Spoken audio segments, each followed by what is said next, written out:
A new poll suggested a majority of British voters believe Brexit was the wrong decision. Well, the survey found 45% of people now believe it was the wrong decision to vote to withdraw from the EU, compared to 43% who think the decision to leave was right. 12% said they didn't know. Well, joining me now to discuss this poll is Joe Twyman from YouGov, the team behind it, and Conservative MP and leading Brexiteer, Jacob Rees Mogg. Welcome to you both. If I come to you first, Joe, 45% saying that it's the wrong decision. That's a record amount, a 2% shift, isn't it? Yes, it is, but it's something that we've been tracking for some time since the Brexit referendum itself. And what we've found is that there's a bit of movement, but really not very much. Essentially, because of the margin of error associated with all polls, it's a dead heat, and that's what we've seen consistently. Sometimes right decision is ahead, sometimes wrong decision is ahead. What it shows is that the divisions that we first saw back at the time of the EU referendum have not gone away. And yes, when you look at other data, you can see that around 2/3 of people believe that Britain should exit the EU. And so in that sense, there is a rallying around Brexit. That's a combination of people who believe that it's the right decision, but also people who believe that we should be staying, but the result of the referendum should be respected. Do you get any insight as to why people are voting this way in the polls? Well, it's for the same reasons that they voted for Brexit. There hasn't been that amount, a significant amount of movement. Yes, a few people have moved to the opposite side and vice versa, but they tend to cancel each other out. And there's been anecdotal evidence of, well, I have a friend who's changed his mind, but actually there's been very little movement. And that's perhaps not surprising, given that actually very little has happened with regards to the Brexit negotiations. And we've got many years left of that potentially. And it's only once the implications are felt, I think, that we'll then start seeing significant movement.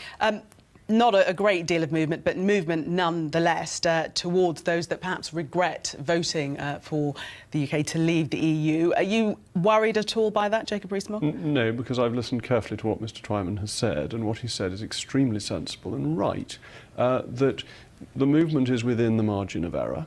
The figure has been very stable, that people haven't much changed their mind since the 23rd of June. I have a suspicion that the support for leave is understated, because the polls did understate it prior to the election, but that's only a suspicion. But that the key poll is that 2/3 plus of people are saying either that we were in favour of it and now want it to happen, or that as it's happened, let's get on with it and do it properly. And I believe there is a YouGov poll that has showed that people think the government ought to get on with it faster and just push ahead because the decision has been made and they want it implemented. Can you corroborate that? Yes, I mean, ultimately, what people think more than anything is that democracy should be respected. That's the important thing. The people have spoken, and yes, while some people, a proportion of people, disagree with the result, it doesn't mean they disagree with the fact that the decision should now be made. And so there is a respect for the result of the referendum, and that's what's driving this. As I say, around 2/3 of people believing that, yes, now the decision has been made, rightly or wrongly, now the decision has been made, we should go through it with it because it is the will of the people. And what about the element of undecideds? How do they factor into the story? Well, there's still a proportion of people who are undecided on this, but it's a relatively small number, so it's fewer than 1 in 10.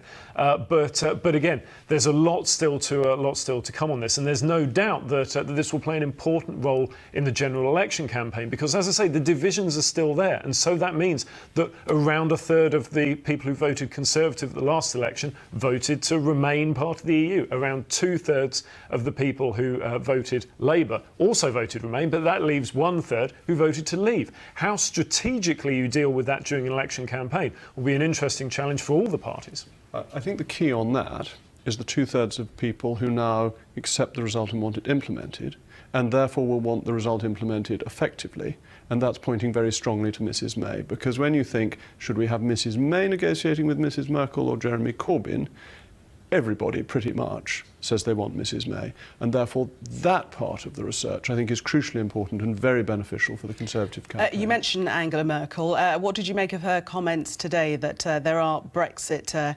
illusions, that perhaps there are elements within the UK that think that we can have exactly the same conditions as we did when we were a member of the EU, and that simply isn't going to happen? Well, it's not quite what she said. She said she wanted but she said she wanted the divorce settlement done before the trade negotiation.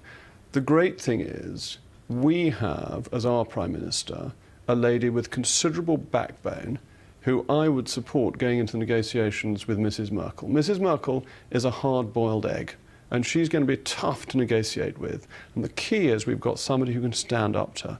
So what she said today is perfectly reasonable in Germany's interest. That there are Brexit illusions? No, in Germany's interest. Mrs. Her Merkel, direct quote was Brexit illusions, wasn't it? It was. Mrs. Merkel is defending German interests, which you would expect her to do. She's the German Chancellor. We need, and we will have in Mrs. May, somebody who can project British interests. And in the opening of the negotiation, of course the Germans want us to promise a lot of money and say, well, then we might look at trade.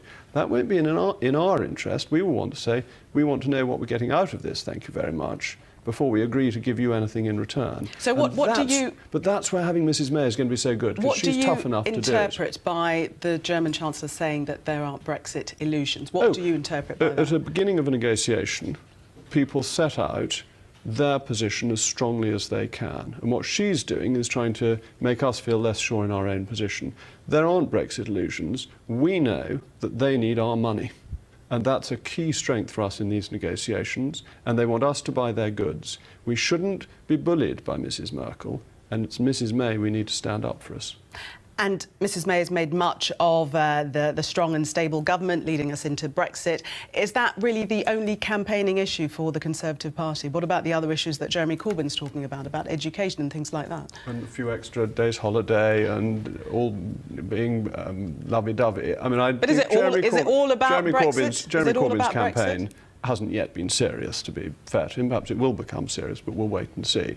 Of course the other issues are important, but there you see a government that is routinely competent in administering the country. Just look at the recent figures on the deficit. The deficit's now down to a third of what it was, down to £52 billion, within the normal margins of deficits as a percentage of GDP.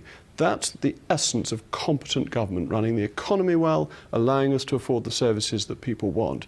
That is being done by the Conservatives, but on top of that, there's this hugely important negotiation, which needs to be done by somebody who is competent. And it's very hard to look at the two of them and think that Jeremy Corbyn is competent. And Mrs. May exudes competence and confidence. In your opinion. We're running out of time, but I just wanted to quickly ask you, I know Westminster's a great rumour mill, and the rumour is that you might be interested, should you be returned, in becoming the next Speaker. Would you care to comment? Well, I fully support John Bercow and want him to continue. But the problem is, if I came Speaker, I couldn't come on programmes like this and discuss the political controversy of the day, so no, I wouldn't be putting my name forward. You'd miss us so much. Jacob Rees Mogg and Joe Twynham, thank you both. You didn't frankly have the balls to put country before party.